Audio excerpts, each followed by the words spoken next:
नमस्कार मंडळी. पश्चिम बंगालसह 5 राज्यांच्या निवडणुकांचा निकाल आता काही वेळातच हाती येईल. पण सगळ्यांचं लक्ष मात्र पश्चिम बंगालवर लागलेलं आहे. महाराष्ट्रात देखील पश्चिम बंगालची चर्चा आहे. महाराष्ट्र आणि पश्चिम बंगाल तसं फार लांबचं राज्य, पण तरीही महाराष्ट्रात चर्चा आहे, कारण पश्चिम बंगालचा निवडणूक निकाल हा देशाच्या सुरक्षेच्या दृष्टीने अतिशय महत्वाचा आहे. आणि त्यामुळे प्रत्येक राष्ट्रप्रेमी व्यक्ती, ज्याला या देशाबद्दल प्रेम आहे, याचं लक्ष हे पश्चिम बंगालवर लागलेलं आहे. पश्चिम बंगाल हे मागच्या अनेक वर्षांपासून, म्हणजे जेव्हापासून ममता बॅनर्जी या तिथे मुख्यमंत्री झाला, तेव्हापासून पश्चिम बंगाल हे बांगलादेशी घुसखोरांचं एक प्रमुख स्थान झालेलं आहे. आणि तिथून हे घुसखोर भारतात येतात. तिथे ममता बॅनर्जींचं सरकार त्यांना अगदी वोटर कार्ड पासून ते आधार कार्ड पर्यंत, इवन बर्थ सर्टिफिकेट देखील देतात. आणि मग हे बांगलादेशी संपूर्ण भारतभर पसरतात.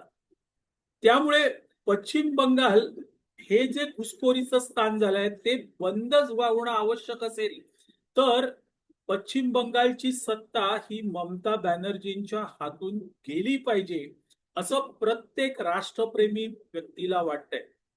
आणि त्या अर्थाने पश्चिम बंगाल मधली ही निवडणूक ही अतिशय महत्वाची आहे. हे एक कारण झालं. दुसरं महत्वाचं कारण असं की गुंडगिरी म्हणजे काय असते मित्रांनो. गुंडगिरीचा कळस काय असतो हे पश्चिम बंगालने दाखवून दिलेलं आहे. या ममता बॅनर्जींच्या या गुंडगिरीबद्दल देशातला मीडिया, जे सेक्युलर आहेत, ती मंडळी एक अवाक्षरही काढत नाहीत. पण आज जर देशात कुठे सगळ्यात जास्त गुंडगिरी असेल तर ती पश्चिम बंगालमध्ये. मी मतदानाच्या वेळचे काही प्रसंग बघितले. मला आश्चर्य वाटलं की गुंडगिरी म्हणजे काय असते. एक 50-55च्या दरम्यान वयोमर्यादा असलेली व्यक्ती मतदानासाठी लाईन मध्ये उभी होती. ती प्रत्येक गोष्टीबद्दल तिला कुतूहल होतं. ती विचारत होती की हे कसं करायचं, ते कसं करायचं, मग बटन कसं दाबायचं. मला आश्चर्य वाटलं की एवढं. मग त्या रिपोर्टरने त्या व्यक्तीला विचारलं की तुम्ही एवढं, तुम्हाला कुतूहल का, तुम्ही पहिल्यांदा मतदान करताय का. तर त्या व्यक्तीने सांगितलं, हो, मला आतापर्यंत मतदान करूच दिलं नाही, आज मी पहिल्यांदा मतदान करतोय आणि त्यामुळे मला कुतूहल आहे.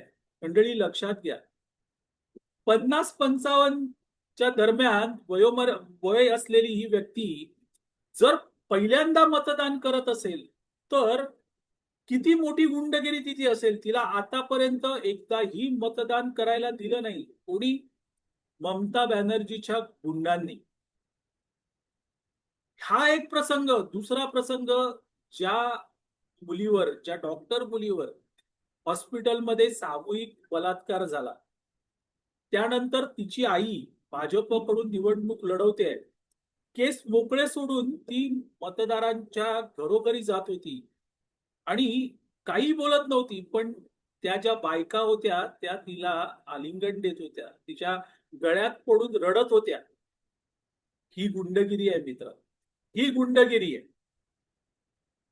असे अनेक प्रसंग सांगता येतील.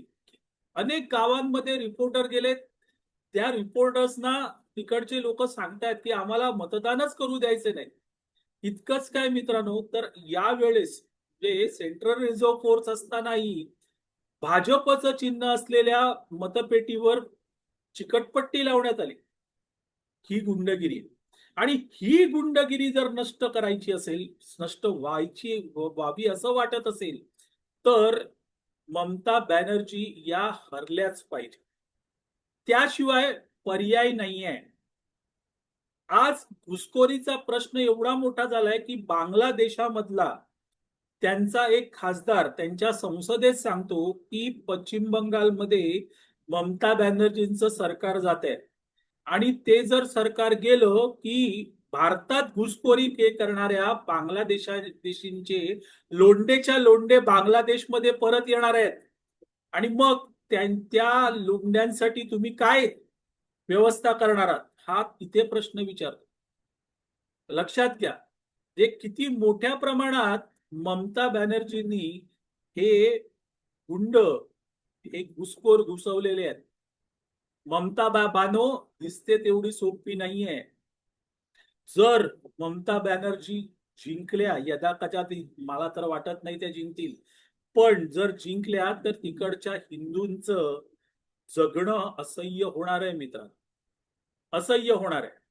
आणि कुठल्याही देशप्रेमी व्यक्तीला हे सहन होणार नाही, हे सहन होणार नाही. आणि सगळ्यात मोठी गोष्ट, एकदा का ममता बॅनर्जी तिथे हरल्या, लक्षात घ्या, ममता बॅनर्जी तिथे हरल्या की पाकिस्तानवादी बांगलादेशवादी मुस्लिम जो आहे तो मुस्लिम सरळ सुतात येणार आहे. तो आपल्या आपल्या कारवाया मग राजरोज उघडपणे करणार नाही, ज्या आता होत आहेत. आणि या सगळ्या कारणांसाठी ममता बॅनर्जी या पश्चिम बंगालमध्ये हरल्याच पाहिजे. आणि मी लिहून देतो, ममता बॅनर्जी या पश्चिम बंगालमध्ये हरणार आहेत. कारण कोट्यावधी हिंदूंचं ते मत आहे, ती आस आहे, ती प्रेरणा आहे. आणि त्यामुळे ममता बॅनर्जी या पश्चिम बंगालमध्ये हरणार आहेत, लिहून घ्या. असो मंडळी, तुर्तास इथे थांबतो. मी आबा माळकर आपली रजा घेतो. आपल्याला व्हिडिओ आवडला तर लाईक करा, शेअर करा, लक्षवेधला सबस्क्राईब करा. धन्यवाद.